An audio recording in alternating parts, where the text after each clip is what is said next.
My name is Caleb Vance. 3 days ago, I was dropped into another universe.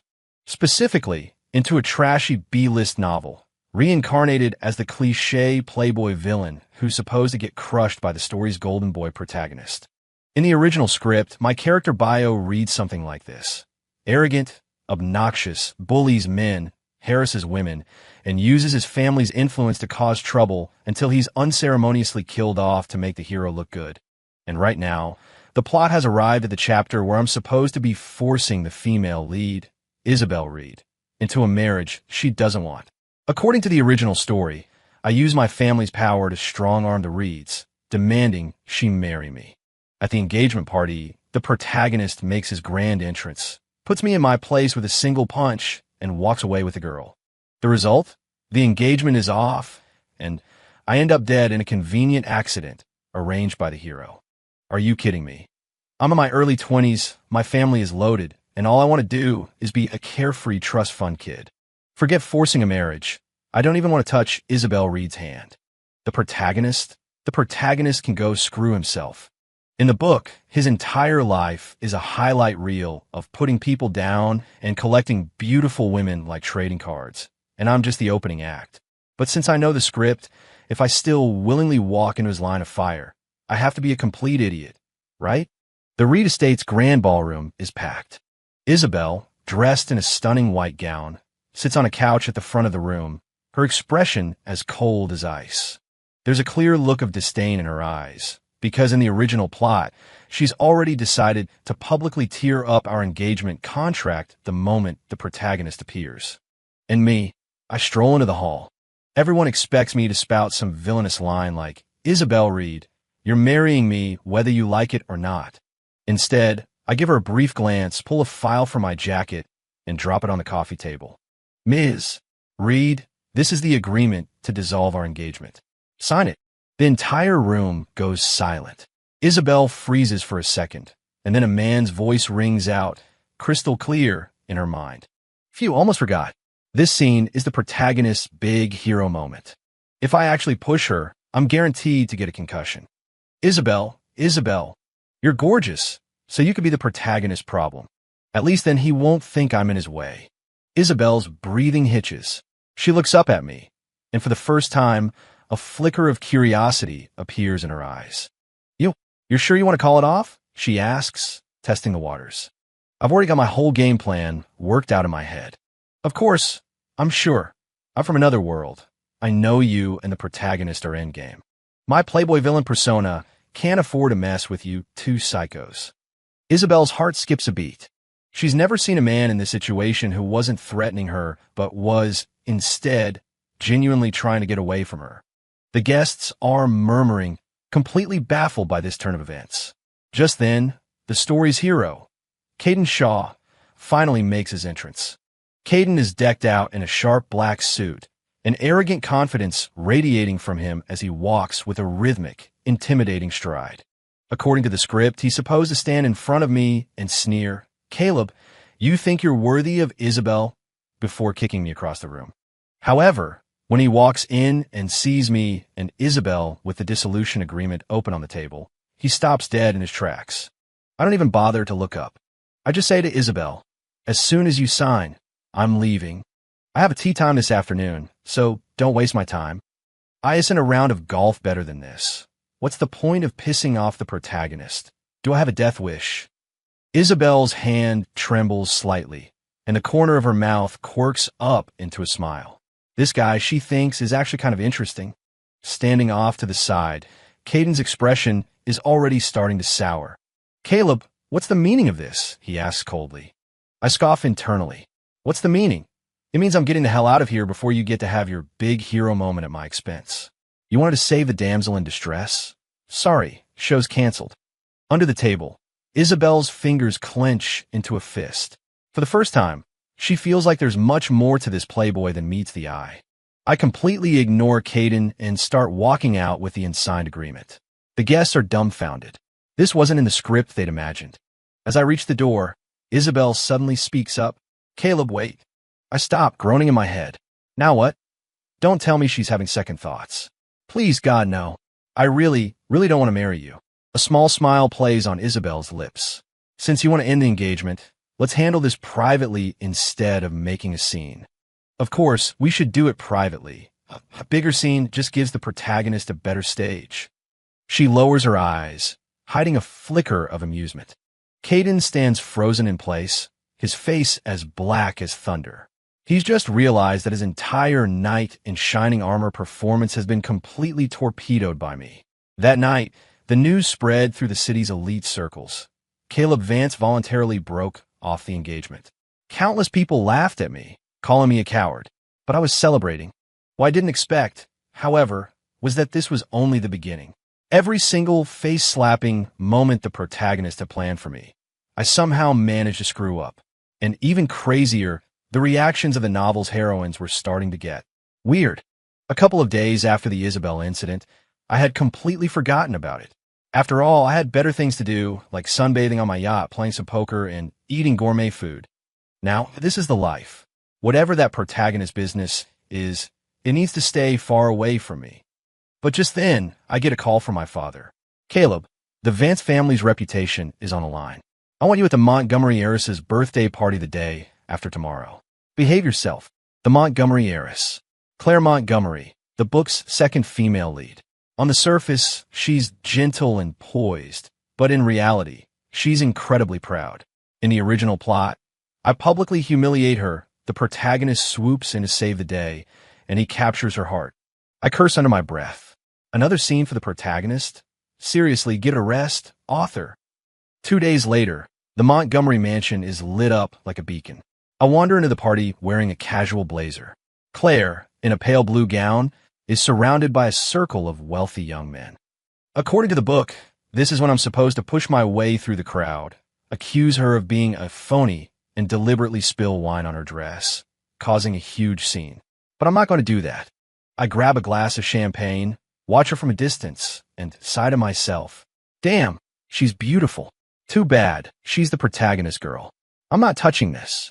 She's all his. Besides, spilling the wine is such a dumb move.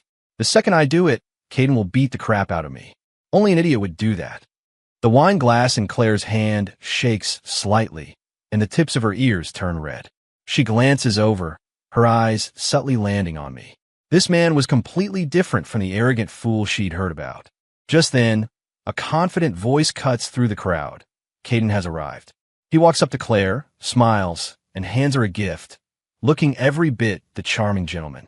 But right as he's about to pull her aside for a private word, a server carrying a large cake trips and stumbles, sending the cake flying directly toward Claire's dress. In the original plot, this is Caden's cue for a heroic, slow-motion dive to save her. But my mind races with a different thought. Whoa, that dress must be expensive, right? Definitely custom-made. It would be a damn shame to get it dirty. On sheer impulse, I lunge forward. I catch the cake platter with one hand and steady Claire's shoulder with the other. The cake is saved. The dress is spotless. The entire party is silent. Caden's hand is still outstretched in midair. His hero moment stolen by me again. Claire stares at me, stunned, as my inner voice echoes in her head. That was close. If that was my girlfriend's dress, I'd be pissed if it got stained. Her heart flutters. Thank you, she says softly. I wave it off. No problem. Happy to help. Gotta get out of here. Don't want to be on the protagonist's radar for too long. Claire's eyes narrow slightly. She senses it clearly. I was deliberately trying to avoid her. For some reason, that feeling left her feeling a little frustrated. That night, the protagonist never found another opportunity to shine, while Claire's gaze kept drifting back to me. A few days later, a friend dragged me to a high-end, members-only club. There, I saw the book's third female lead, Blair Thorne. She was the darling of the Thorne Empire, a new powerhouse in the business world. With a fiery personality, she had a special hatred for spoiled rich kids. The original plot had me hitting on her at the club, getting a slap across the face for my troubles, and then having the protagonist step in to clean up the mess. But at that moment, all I wanted was to drink my whiskey in peace. I didn't even want to look in her direction. Can't mess with her. Staying away from the main female characters is the only way to survive. But of course, a drunk idiot starts stumbling toward Blair's table, reaching out to sling an arm around her shoulder. My stomach drops. Dude, Do you have a death wish? A woman like Blair Thorne has her family and the protagonist backing her up. You touch her, and you'll be on the national news. I instinctively stand up, grab the guy, and pull him back.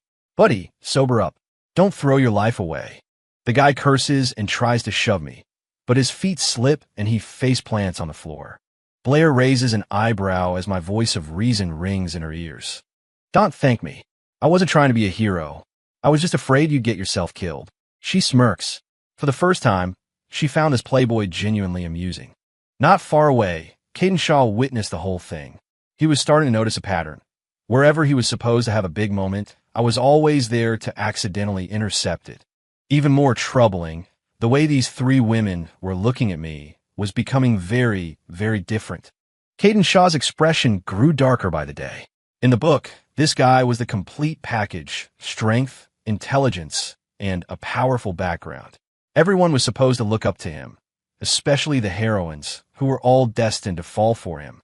But now, every time he was supposed to take the stage, I'd somehow cut him off. It's not personal, Mr. Protagonist. It's just that your plot is so cliché. I'm just trying to live a quiet life, but I keep getting dragged into your scenes. Of course, he couldn't hear that, but the heroines heard it loud and clear. That day, my father summoned me to a charity auction.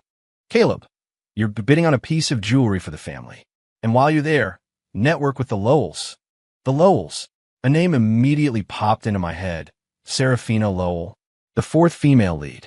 On the surface, she was an ice queen, but deep down, she was full of passion. In the original story, I was supposed to humiliate her in public, only for the protagonist to step in, defend her honor, and win her affection. The thought almost made me roll my eyes. Another scene for the protagonist. Author, can you please get some new material? The auction hall was dazzling. Serafina, in a black evening gown, sat in the front row, radiating an aura of pure ice. The auctioneer presented the next item, a priceless emerald necklace. In the original script, I, in a fit of showing off, was supposed to drive the price up to an insane amount, forcing Serafina to endure the public humiliation of me gifting it to her. I took a sip of my drink and decided to play dead, keeping my bidding paddle down. What's the point of buying this, so it can collect dust in a safe? Just then, a voice from the back called out, $10 million. Caden, in the book, that $10 million bid was how he saved Serafina and earned her gratitude. I was perfectly happy to let him have his moment, but then some rich idiot in the front row suddenly raised the bid. $11 million. I frowned. What was wrong with this guy? I remembered him from the book, a total side character who gets financially ruined by the Lowell family for running his mouth. I muttered to myself, you could try to steal the protagonist's thunder, but don't overdo it. You'll get yourself killed. So, I lazily raised my paddle. $12 million. The room went quiet. The rich idiot didn't dare bid again, and Caden clearly hadn't expected me to jump in. But to Serafina, my bid was accompanied by that inner voice. There, that should take some of the shine off the protagonist's big moment. Now, maybe I can have some peace and quiet. For the first time, Serafina's gaze softened. The heroine's strange new behavior. After the charity auction, I noticed something weird. No matter where I went, I'd run into one of them. Isabel would occasionally call to ask me for coffee. Claire would strike up a conversation with me at business events. Blair even started sending me flirty texts like, "You free today?" And Serafina, she would just quietly appear near me, like a cat. What is going on? The plot has gone completely off the rails. Even weirder, every time I complained about the protagonist or the plot in my head, their reactions were bizarre. Isabel would have to stifle a laugh. Claire would get a thoughtful look. Blair would raise an eyebrow at me. And Serafina would even let a tiny smile grace her lips. I was getting a little creeped out, but I still hadn't figured out that they could hear my thoughts. Finally, Caden confronted me directly. Caleb, are you intentionally trying to get in my way? I blinked, then spread my hand with a grin. You're overthinking it. I'm just a playboy. I don't have the energy to mess with you. Why would I fight you? It's not like I have a harem-collecting fetish. Standing a few feet away, Isabel nearly burst out laughing. Caden's face darkened, probably thinking I was playing dumb. So he set a trap. At a corporate gala, he arranged for someone to frame me for harassing the daughter of a major political figure, hoping to ruin my reputation in public. That night, the woman Caden had hired, dressed in a red dress, sashayed over to me and cooed, "Mr. Vance, didn't you say you were going to buy me a drink earlier?" I was completely baffled. "Who are you? I've been over here eating salmon canapes this whole time." Before she could say another word, I beat her to it, handing my champagne flute to Blair, who was standing nearby. "Blair, want this? Salmon and champagne is a killer combo." Blair smirked. "Sure." The entire room's attention shifted to me and Blair. The woman in the red dress was completely ignored. And just like that, Caden's meticulous plan fizzled out. "I really didn't mean to screw you over, Mr. Protagonist. But you're the one who tried to play dirty, and it completely backfired." Sitting at another table, Claire pursed her lips, a sly, cat-like smile on her face. After the gala, it was like someone turned up the volume on the city's gossip mill. Every little thing was amplified into a scandal. The next morning, a nasty hashtag was trending on Twitter. Hashtag Vance Air misusing charity funds. The accompanying photo was a side profile of me raising my bidding paddle at the auction. I raise a paddle, and suddenly I'm embezzling. This author really loves a good frame-up. I close my phone, deciding to just ignore it. The first rule of being a rich kid: if you can lie down, don't sit. If you can sit, don't stand. If you can swipe a card, don't open your mouth. That afternoon, I got a message from Claire, polite to a fault. "Caleb, I'm in the conference room at Montgomery PR, 8 o'clock tonight. I'd like to get your input on something." My immediate instinct was to refuse. No. Stay away from me. You and the protagonist are a thing. If I get too close, the author will kill me off. But I was there before 8. Not because I was a coward, but because my mother had sent me 5 consecutive voice memos consisting of a single word: go. In the Montgomery PR conference room, a screen displayed a network map of how the Twitter hashtag had spread, a dense web of arrows. Claire was leaning over a file, the light carving a clean line across her profile. "I watched the original video," she began. "You didn't do anything suspicious, and the platform has no evidence of misuse. We need a third-party audit and the original fund transfer records." A third-party audit? In the book, the protagonist handles this for the heroine as one of his big moments. "Are you trying to throw me on the fire now?" "No thanks. I just want to go home and order some sliders." Claire's fingers paused. She looked up at me, her tone softening slightly. "I'll handle the audit and forensics. You, stay out of the public eye." I was stunned. Is this woman really going to run around doing damage control for me? Did she break up with the protagonist? Claire cleared her throat, as if to dispel something awkward in the air, and turned to her team. "Proceed with the plan as I outlined. Let the hashtag die down for now." I started backing away, planning my escape. The moment the elevator doors opened, Isabel was standing inside, her gaze cool. "You're with me," she said. "Her too? Look, you don't need to get involved either, Ms. Reed. You're basically the epicenter of every plot storm." She tossed me a key fob. "Drive." I was forced into the driver's seat of her car, my mind reeling. What kind of plot twist is this? Am I being rescued by a squad of heroines? This has to be a joke. We drove into the underground garage of the Reed Corporation. She led me straight to a records room. "Last night, you said that woman in the red dress was bait." I froze. When did I say that? I just thought it last night. "How did you—" Isabel was flipping through a file, pretending not to notice. "Tonight at 10, a second wave of slander is going to hit. They'll release a fabricated screenshot of a charity fund ledger. It's a clumsy fake. We can debunk it by pulling the original transaction logs from our system." 10 o'clock? Right, in the book it was 10 on the dot. Jesus, these people don't even change the time. She pointed at a monitor. "I need your authorization to grant access to the old system that links Vance Industries to the charity's account." I immediately waved my hands. "I have no idea how to do that. The only thing I know how to do is hand my credit card to the accountant." "Fine," she said after a beat. "Then I'll request access myself." Watching her walk away, I suddenly felt uneasy. "Why are you all helping me? I'm not worth it, guys. Seriously." She spun around, her eyes flashing for an instant before turning cold again. "Go home, and don't do anything stupid." I thought I was free to go hug a pillow, but the moment I hit my couch, Blair Thorne called. "Come down. I'm outside your building. Did you guys create a group chat called Operation Babysit the Playboy?" The elevator doors opened, and I saw her leaning against her car, wearing a sharp blazer. "Get in." She glanced at me and started the engine. Where are we going? Pier 7 warehouse. Someone's moving a batch of off-the-books equipment tonight to use as evidence. Pier 7. The scapegoat warehouse from the book? Isn't this where Caden is supposed to stage a righteous bust and pin it all on me? A chill went down my spine. Blair, let's not go. It's cold out. Buckle up, she said, hitting the gas. The air at the port was damp and salty. In the distance, Pier 7 was dimly lit. A few vans were parked by the entrance, and men in baseball caps were loading boxes. This whole setup screams bad news. Blair whispered. My people are on the perimeter. Don't get out of the car. You got it. Can't just take a nap in here. Just as she was about to open her door, a bright headlight beam swept across us, and an SUV cut us off. The door opened, and Caden stepped out, impeccably dressed, a look of mild surprise on his face. What are you two doing here? I immediately pulled the brim of my hat down. I'm not here. I'm a figment of your imagination. Blair smirked, her smile icy. You're men. I received an anonymous tip that someone was moving evidence tonight. I came to check it out, Caden said, playing the part of the noble hero. Anonymous? Did you call yourself from a burner phone?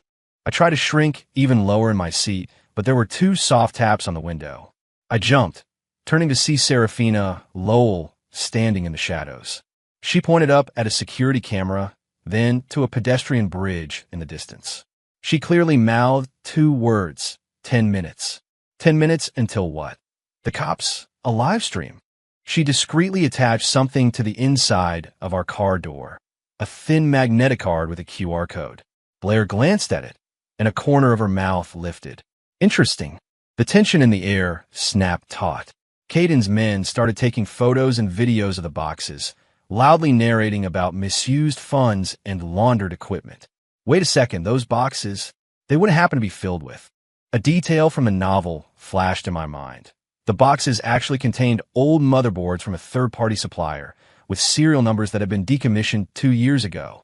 They had nothing to do with the charity funds, but a quick photo op was all they needed to stir up trouble. What a garbage script. A picture is all it takes to be evidence now. Gritting my teeth, I whispered, Blair, can you stall them from opening the boxes? Blair shot me a sideways glance, as if she were decoding a secret message, then pulled out her phone and made a call. Now, from the distance, several sets of headlights flashed on simultaneously, bathing the warehouse in light. A few men in official jackets holding badges rushed in. Department of Commerce, routine inspection. Open the boxes. The scene erupted into chaos. Caden's brow furrowed almost imperceptibly, but he remained the perfect gentleman. Of course, we'll cooperate. The first box was pried open. Inside were neat stacks of old motherboards, all marked with disposal tags. The lead investigator said, deadpan, this is electronic waste. Who reported this as misappropriated equipment? Caden's smile didn't waver. An anonymous tip. Perhaps it was a prank. The second box, the third, all filled with junk. The investigators took a few notes and signaled their team to pack up. Caden's eyes swept past our car, catching a glimpse of Serafina's shadow, and his expression hardened. He turned to leave, but suddenly, the port's PA system crackled to life, broadcasting a crystal-clear audio recording. A man's low voice said, At 10, move the old board from Pier 7. When the media gets there, open the boxes and start filming. I've already got the headline, Vance Charity Funds Unaccounted For, Warehouse Full of Suspicious Equipment. Easy money, and we get to ruin a reputation. The voice belonged to one of the men who had been taking photos. Holy crap, is this a reverse sting operation? Serafina glanced in my direction, then turned away without expression. The magnetic card she'd stuck to the car was obviously the switch for a listening device. The smile on Caden's face finally shattered. He stared daggers at the man. Who told you to say that? The man's eyes widened in terror. He turned to run, but was tackled by the investigators. In the confusion, Caden pulled his hat down, plastering the smile back on his face. A misunderstanding, he said, before leading his people away. The car was silent for a few seconds. What just happened? How do we go from a frame-up to a counter-ambush? Who's directing this movie? Blair flicked my forehead. Stop thinking so hard. Let's go home. I didn't say anything out loud. How did you know I was? Never mind. The next morning, The second wave of slander hit the internet at 10 o'clock sharp, just as predicted. But before it could gain any traction, it was completely buried by the story of the Pier 7 audio evidence. The anonymous account was traced to a shell PR firm, and while the person behind it was well hidden, the trail wasn't completely cold. In the afternoon, Isabel sent me a text. Fund transfers pulled. The Vance accounts are clean. Sending out a cease and desist letter shortly. I stood by my floor-to-ceiling window, feeling a strange mix of emotions. I haven't done a single thing. Why are you all covering for me? The sunlight hit the glass, scattering like fine gold dust. I figured the storm was over for now and booked a flight to a private island to lay low for a few days. I was literally at the gate when my father called. Get back here. Now. My knees went weak. Dad, someone's trying to stage a coup at the company. I'm waiting for you in the boardroom. Caden, are you that bored? You're coming after my family's business now. I canceled my flight and headed back to the Vance Industries Tower. When the elevator opened, the boardroom was a zoo. A row of news cameras, a handful of so-called shareholder representatives banging on the table, shouting about ousting the Playboy heir. Is this a live-streamed intervention? I found a seat in the corner, planning to continue my strategy of playing dead. The lawyer leading the meeting cleared his throat. Given the recent media attention, we are calling an emergency shareholder meeting. The doors suddenly swung open and two people walked in side by side, Claire and Serafina. Sorry we're late, Claire said, placing a stack of documents on the table. Her eyes scanned the room. Several of our most important clients do not agree with a change in management before these allegations are fully cleared. Serafina just stood beside her, nodding quietly. She handed a USB drive to the lawyer. The original audio from the Pier 7 inspection and newly obtained call logs are on here. The identities of everyone involved are quite clear. Wait, tonight? What did you get more evidence? Why don't I know anything? Furthermore, Claire continued, her voice calm and measured, we've also compiled a record of the social media bot farm that was hired. The projector screen lit up, displaying the user interface of a content farm, complete with talking points, templates, and payment receipts. The most damning part was the client account, Starlight Media. The room fell silent, then erupted in murmurs. Someone whispered, Starlight. Isn't that Caden Shaw's new media venture? Tisk. The protagonist cover is blown. Please continue, my dad said, taking a sip of tea, looking preternaturally calm. The tide had completely turned. The shareholder reps deflated like puncture balloons. The lawyer coughed, preparing to announce the outcome, but the boardroom doors opened one more time. Caden was here. He wore a gray overcoat, his expression confident as his eyes swept the room, finally landing on me. Caleb, I'm impressed. I held up my hands. Don't praise me. I didn't do anything. I seriously did nothing, except try to skip town and go to an island. He glanced at the screen. A few spliced audio clips. You think that's enough to convict me? We brought the original files. Serafina's voice was cool and sharp. Then I'll see you in court, Caden said, turning to leave. He paused at the door and looked back. Tonight is the grand opening of Blackwood Vineyard. You should all come. My heart sank. Blackwood Vineyard. That's the stage for his grand finale. In the book, that's where he publicly exposes me, destroys my family, and gets the girl. The whole trifecta. I subconsciously pulled out my phone and texted my travel agent. Changed the flight to tomorrow. Just one more day. I just have to survive one more day. Night fell, and Blackwood Vineyard was ablaze with lights. I stood in a corner, nursing a glass of Sprite, trying my best to look like a piece of furniture.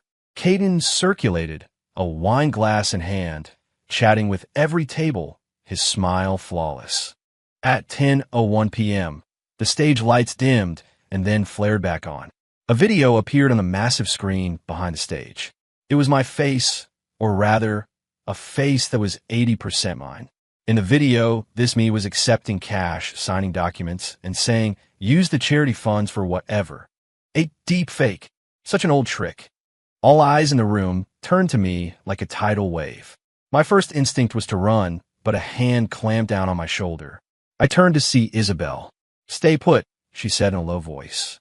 Don't move. All right, gotta listen to the wife. Wait, she's not my... Whatever. The next second, the video on the screen flickered and froze. A line of red text appeared. Forgery detected. A man who looked like a tech analyst hurried onto the stage, plugged in a laptop, and started scrubbing through the timeline. "This is a new algorithm we just finished tonight," he said, his voice steady. "This video's facial markers have been altered at least 3 times. Even the lighting is inconsistent." A murmur went through the crowd. Caden's smile faltered for a fraction of a second, but remained in place. "A technical disagreement, perhaps. It doesn't change the facts. We're not done." A second video feed appeared, showing an internal group chat from Starlight Media. The messages were explicit. "Deploy at 10 p.m. tonight. Use these talking points to drive the narrative." Caden's knuckles whitened, but he remained composed. "I'm being framed as well." Claire offered a polite smile. "Then we should investigate." She closed her laptop. "But until that investigation is complete, please stop your accusations against Mr. Vance." "Nice."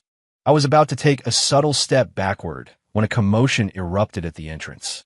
A security guard stumbled onto the stage, shouting, "Fire! There's a fire in the wine cellar." The room descended into chaos. Caden's eyes narrowed. He quickly took the microphone. "Everyone, please remain calm. Evacuate in an orderly fashion. Here we go again. The hero who saves everyone from the fire, and in the process, accidentally pushes me into the flames. That's exactly how you played it in the book." I instinctively headed for an exit, but I slipped on the polished floor and almost went down with the stampede. A hand grabbed my wrist. Serafina was suddenly beside me. She shoved a damp cloth into my hand and pointed toward a service exit. "It's like you've already seen the answer key." I covered my mouth and headed down the service stairs. A draft blew in, smelling of smoke and alcohol. As I was about to enter the corridor, 2 figures lunged at me from the shadows. Holy crap, a real-life ambush. I flinched back, but someone behind me kicked one of the men in the knee and then executed a perfect shoulder throw, slamming him against the wall with a loud thud. Blair Thorne shook out her wrist. "I told you to run, but you wouldn't listen. If I'd run, you wouldn't have been able to hit him." She shot me a glare. "Get in the car." "What about the fire?" "Fake. Smoke bombs," she said, dragging me outside. "The real show is out here." On a mountain road outside the winery, the wind howled through the pines. Several black sedans were parked in the darkness, their doors open like hungry mouths. Caden stood in front of them, his hands behind his back, a gentle smile on his face. "Mr. Vance, let's have a chat." "I don't want to chat. I want to go home and eat sliders. With extra seasoning." He gestured with his hand. A man behind him opened a briefcase filled with stacks of documents and photos. "This is the evidence against you," Caden said calmly. "You can sign this confession, or you cannot sign it. But only if you sign will you be going home tonight." I glanced at the papers and resisted the urge to roll my eyes. The classics: confess to financial crimes, resign from my position, and disappear forever. Sign that and I'm screwed. I was about to say no thanks when the screech of tires echoed down the road. A silver sports car drifted to a stop, and Isabel jumped out before it had even fully parked, positioning herself in front of me. "Caleb isn't signing anything." Caden raised an eyebrow. "And who do you represent?" "Myself," she said, her voice even, "and the Reed family." "I thought you would choose me," Caden laughed, but the sound was cold and hard. "I never choose a person," Isabel replied. "I choose what's right." His gaze shifted back to me. "Mr. Vance, your thoughts?" I shrugged. "I don't really have any. I just want to go home and eat some sliders." His smile deepened. "Then you can die." He gave a slight nod, and 2 of his men stepped forward. "Police!" A row of red and blue lights flashed at the end of the road. With a squeal of brakes, several officers got out and ran toward us. We received a report of illegal detainment and forced contract signing. For the first time, Caden's expression changed. "Who was the reporting party?" A young man in a baseball cap timidly raised his hand. "Me. I was just passing by, and I saw them surrounding this gentleman." Passing by, the only thing that passes by on this mountain road is a squirrel. The police began collecting evidence. A forensics technician with the team lifted a false bottom in the briefcase and pulled out a small black box. A live audio recording device. "It's been active this whole time. Who planted it?" "We'll check for prints," the technician said, pulling on a pair of gloves. Caden closed his eyes for a moment, as if he was finally realizing that someone had been one step ahead of him the entire time. He suddenly chuckled, a cold, sharp sound. Quite a performance. Let's go, the lead officer ordered. The wind whistled through the pines. The scene felt like it had been paused. A bizarre feeling washed over me. From start to finish, all I had done was provide sarcastic inner commentary and serve as a background character. Yet I had been pushed into the eye of the storm every single time. What did I even do? I seriously just wanted to eat some sliders. Someone draped a jacket over my shoulders and gave them a gentle squeeze. Let's go home. It was Serafina. How? How did you all know what he was going to do next? She looked at me, a faint, knowing smile in her eyes. The aftermath was swift. Starlight Media's books were audited, revealing a money laundering trail linked to several online troll farms. The testimony from the anonymous tipster at Pier 7 was submitted as evidence. The fake fire alarm and illegal detainment at the winery were all caught on camera. When Caden was taken in for questioning, he was still terrifyingly calm. I watched him through the glass partition. He watched me back. He looked like he had finally accepted something, and the corner of his mouth twitched into a smirk. Caleb, you're actually pretty smart. I shook my head sincerely. No, I'm really not. The only smart thing I did was know that I shouldn't be the hero. He said nothing, turned, and walked away. In the days after the storm passed, I tried to get back to my normal rich kid routine, sleeping in, browsing car dealerships, and researching new slider joints.